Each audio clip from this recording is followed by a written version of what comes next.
Mansi Sharma, Muzaffarnagar violence जो communal riots हुए हैं वहाँ आपने देखा है, काफ़ी सारे वेस्टर्न विलेज को विज़िट किया है। क्या आपका पहला ऑब्जर्वेशन क्या है वहाँ देखने को, क्या लगा आपको? जी, पहला तो मैं सबसे पहले यही बताऊंगी कि जब हम लोग यहाँ से जा रहे थे और जितना रिपोर्टिंग दिल्ली के नेशनल पेपर्स में हम पढ़ रहे थे, हमें नहीं मालूम था कि वहाँ की ग्रेविटी जो है उसके राइट्स की ग्रेविटी जो है वो उस हद तक होगी। यहाँ से हम दिल्ली के बॉर्डर से हमने पहला लोनी कैंप है गाज़ियाबाद में, वहाँ पे पहला विज़िट करते करते हम मुजफ्फरनगर तक के सारे कैंप्स में, ज़्यादातर सारे कैंप्स में गए एंड वी वर शॉक्ड कि उसका 10% भी जो है वो नेशनल पेपर्स में रिपोर्ट नहीं किया जा रहा है। हर कैंप्स में जो है गैंग रेप के केसेस के महिलाओं से हमारी बात हुई। घरों में जिनके रिश्तेदारों को, पिता को, बेटे को या अपने घर के किसी फैमिली मेम्बर की हत्या हुई है, उनकी आंखों के सामने वो हमें वहाँ पे विक्टिम्स मिले। किस तरीके से घरों को और जान माल को नुकसान पहुंचाया गया है और लोग कैसे अपनी जान बचा कर भाग रहे हैं, उस सब का हमें वहां जाकर अंदाज़ा हुआ और उसकी ग्रेविटी का हमें मालूम चला कि ये तो बहुत ही मतलब बड़े स्केल पर किया गया है और क्यों सरकारें जो हैं इसके ऊपर कोई इतना बड़ा इनएक्शन है। दूसरी बात ये आ रही है कि अचानक से ये सब कुछ हो गया और सरकारें जो थी वो प्रिपेयर नहीं थी। कोई कव्वाल में एक छोटा इंसिडेंट हुआ और वो उसने एक बड़ा भीषण रूप ले लिया। महापंचायतें एक के बाद एक हुई, जिसको हम लोग वहाँ जाते हैं तो शायद थोड़ी देर में ही आपको समझ में आने लगता है कि ये सब एक प्रोपेगेंडा की तरह इस्तेमाल किया गया।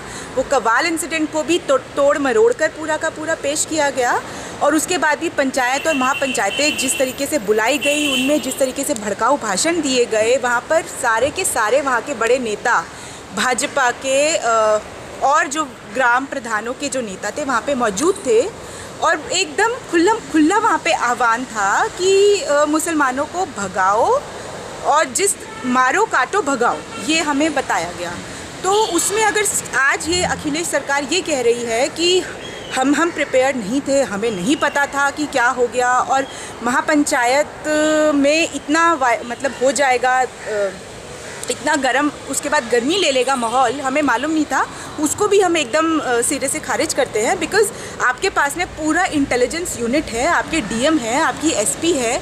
जब हम लोगों को वहाँ जाकर मालूम चल रहा है कि पिछले कम से कम हम लोग 6 भी नहीं, पिछले 6 से 8 महीनों से वहाँ पे इस तरीके का माहौल बनाया जा रहा है और हमें लोगों ने बताया और हमने अपनी जो रिपोर्ट है उसमें बहुत सारे छोटे छोटे इंसिडेंट्स जो हैं वो कोट भी किए हैं, जहाँ पर बहुत छोटी छोटी बातों पर कोई एक मतलब मुस्लिम लड़का और हिंदू लड़की की शादी हो गई तो एक गांव में कम से कम जो है वो 1 महीने तक वहाँ पर लोगों को घर छोड़ के भागना पड़ा, पीएसी बुलाई गई। वो इंसिडेंट एक हमारे सामने बहुत बड़ा है। एक होली के दौरान पे होलिका जो है तैयार थी, उसको मुस्लिम लड़के ने आग लगा दिया, तो उसके ऊपर इतना बड़ा दंगा वहाँ पर हो गया कि मस्जिद को आग लगा दी गई, कुरान शरीफ को जलाया गया। कोई एक ऐसे ही हिंदू लड़की और मुसलमान लड़का वहाँ पर किसी होटल में बाहर हरिद्वार से आकर, मे बी टूरिस्ट हो सकते हैं, वहाँ से आकर रहे और उसको एक इतना बड़ा फ्लेयर अप दिया गया कि लड़की को वहाँ अगवा करके लाया गया और उसके ऊपर बलात्कार जैसे हिंसा हुई। इस तरीके से छोटे छोटे इंसिडेंट्स जो हैं हमें हर गांव से मालूम चला और लोगों ने ये बताया कि यहाँ पर 10 से 12 लड़कों का ग्रुप जो है हर गांव में तैयार किए गए हैं और जिनको ये इंस्ट्रक्शंस हैं कि इस तरीके की छोटी छोटी कुछ भी कहीं कुछ आपको दिखाई देता है उसको किस तरीके से कम्युनल कलर देना है।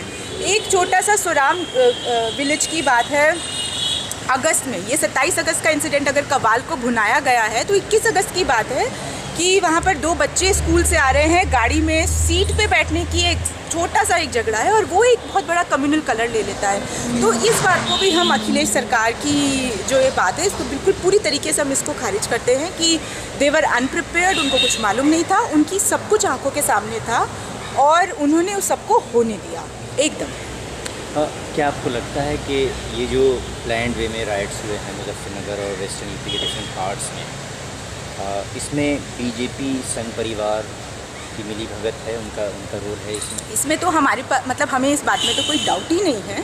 बिकॉज़ जितनी तरीके की बातें हमारे सामने आई उसमें कुछ जगहों के गांव के इंसिडेंट्स में हमें बताया गया कि यहाँ पर पिछले कुछ महीनों से वीएचपी जो है बहुत ज़्यादा एक्टिव हो गई है और गांव-गांव में जाकर वहाँ के जो विलेज प्रधान हैं वो उनको होस्ट कर रहे हैं। वहाँ पर त्रिशूल और तलवारें बांटी जा रही हैं। और जो मैंने आपको अभी छोटे-छोटे इंसिडेंट्स बताए हैं अलग-अलग गांव में, उसमें कहीं ना कहीं जो है उसमें वहाँ के जो लोकल बीजेपी के लीडर्स हैं उनका नाम है। एक उमेश मलिक का नाम बार बार बहुत सारी FIRs में आ रहा है। वो पिछली बार मेरठ सीट से बीजेपी की सीट पर लड़े थे। एक उमेश मलिक का नाम आ रहा है। हुकुम सिंह के ऊपर ऑलरेडी वहाँ पर 2 से 3 FIR इसी तरीके के दंगे भड़काने पर लगी हुई है। डॉक्टर संजीव बालियान का नाम वहाँ पे बहुत आ रहा है, जो वहाँ के एक बिल्डर है। उनके ऊपर भी ये नाम है। कुटबा कुटबी से वो आते हैं कि इस तरीके के छोटे छोटे कम्युनल फ्लैर अप करने में उन लोगों का बहुत बड़ा हाथ है। तो इसमें तो हमें कोई शक ही नहीं है।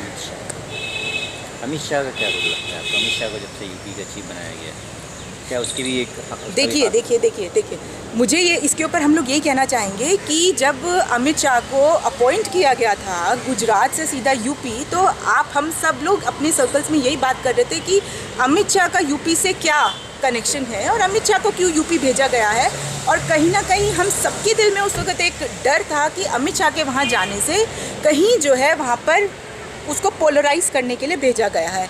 जो हमारी 4 या 5 महीने पहले हम सब लोगों की एक आशंका थी, शायद वो धीरे धीरे हमारे सामने अब बिल्कुल रियल फैक्ट्स में निकल कर आने लगी है।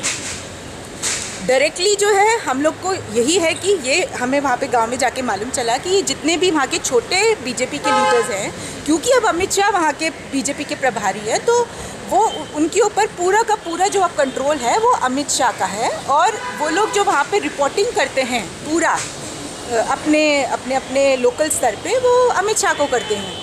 तो हम नहीं मानते हैं कि अचानक से जो ये 7-8 महीने से एकदम जो वहाँ के परिस्थितियों में इतना एग्रेशन और एग्रेसिवनेस आया है इन छोटे लीडर्स में, वो बिना किसी ऊपर के संदेश के आया है। हमें लगता है कि ये पूरा का पूरा ऊपर से संदेश इनको दिया गया है। बड़ी प्लानिंग से वहाँ पर ये सब कुछ हो रहा है, कुछ भी अचानक नहीं हुआ है।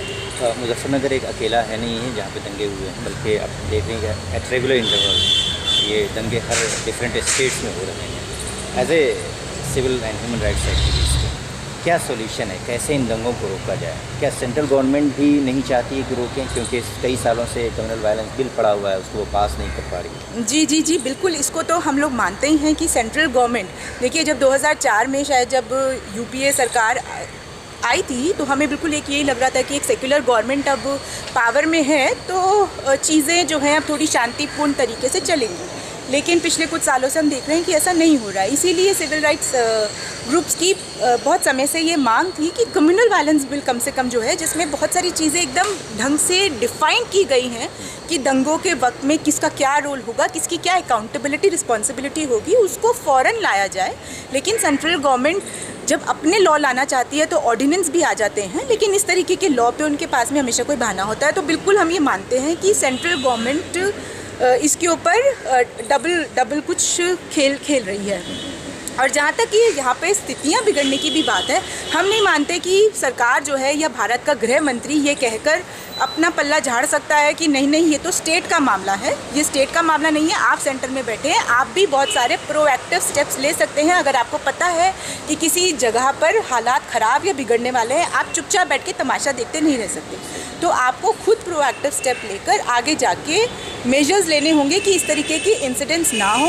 और तीसरा ये सबसे बड़ी बात, जिन लोगों के नाम आ रहे हैं, अगर वो स्टेट गवर्नमेंट को उनको पकड़ना है या आपके पास कोई मैकेनिज़्म हो, तो तुरंत कम से कम उन लोगों के ऊपर तुरंत कार्रवाई होनी चाहिए।